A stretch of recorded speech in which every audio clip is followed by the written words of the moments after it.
ମୁଁ ଶ୍ରୀମତୀ ଜେମା ଚାକି 37 number June जिला परिषद सभ्य।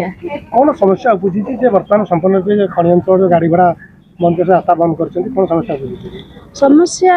आज्ञा बहुत समस्या अच्छी से समस्या भितर जेहेतु आमर एठी माने सब माँ मैंने कि भाई मैंने सब आज रास्ता अवरोध करके बसी गोटे कथा कहवा मंत्री अवगत मु तो निश्चिंत कहबी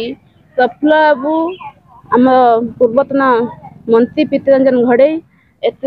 अवगत करई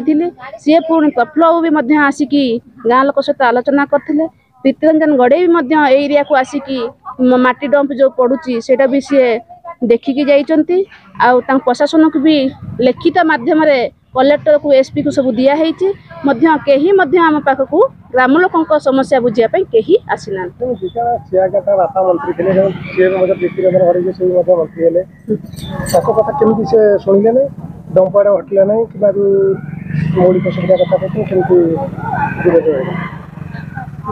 आगु तो सेमती किसी कही ना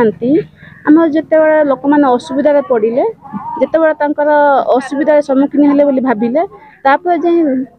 माँ मैंने सब लोक मैंने सब कही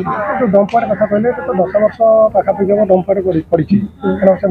कपला कथा कहूँ प्रीतिरंजन बाबू थे लगातार थे से तो चाहिए हटई पारि नहीं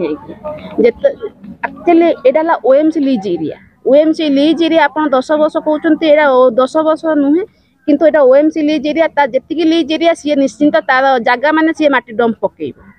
माटी डंप जी एरिया में पकेब जेहेतु वर्षा पवन आमर चारिपटे जो माटी पड़ुची से बारिकेड करने कि आमर जो पाचुरी उठेबाई से कराऊनी जेहेतु से माटीर पानी माने माटीर जो माटी आसिकी बिल पड़ुची बिल क्षय क्षति होची जो लोकंकर क्षय क्षति होची तांको क्षतिपूरण दि जाए मौलिक सुविधा कथा कहले मौलिक सुविधा तो पहुंची पाला नहीं से 24 वर्ष स्थिर सरकार थे कि मंत्री कथा पूर्वतन मंत्री थे प्रफुल्ल कथा कहूँ प्रीतिरंजन गड़े कथा कहूँ अवगत करते कि कहीं मौलिक सुविधा पहुंची पाला नहीं कौन पदक्षेप पहुँचला कौन पदक्षेप मौलिक सुविधा जोटा कि मुख्यमंत्री नवीन पट्टनायक जेकोसी योजना हो पाखे पहुँची जोटा कि जहाँ भी विजु स्वास्थ्य कार्ड हो आमर राशन कार्ड हो किंबा जन्म माँ ममता योजना हो किंबा हरिश्चंद्र योजना हो पाखे पहुँची पारुची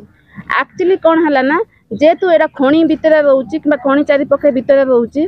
मौलिक सुविधा कौन जोटा कि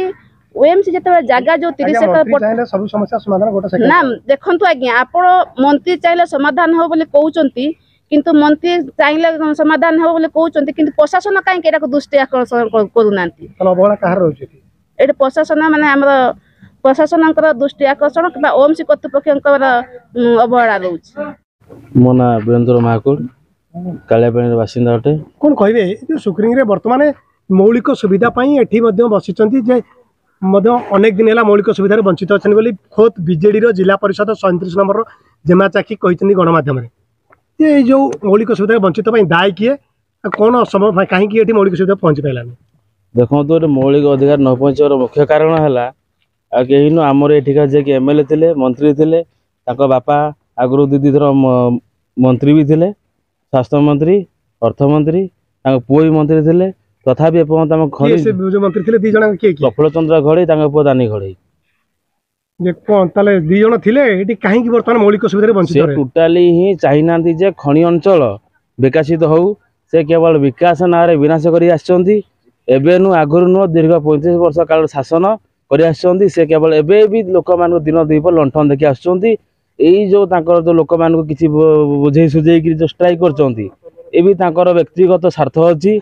आगुरी एत दिन काल थिला मंत्री थे कहीं लोक सुविधा असुविधा बुझी पार नुले हारिला कहीं से कंटिन्यू ए मीटिंग करूँ रैली करूँ ये सब कम कहीं कर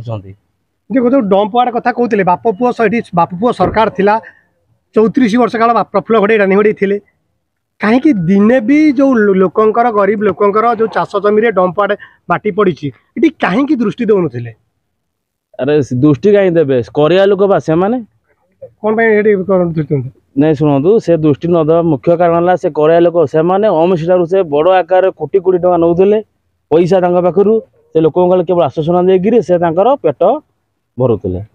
କାରଣ ହେଲା ସେଇଆ। ଯେ ବର୍ତ୍ତମାନ ଯୋଉ ମୌଳିକ ସୁବିଧାରୁ ବଞ୍ଚିତ ଅଛନ୍ତି ଏଥିପାଇଁ ଦାୟୀ କିଏ? ପ୍ରଫୁଲ୍ଲ ଗଡ଼େଇ, ରାନୀ ଗଡ଼େଇ।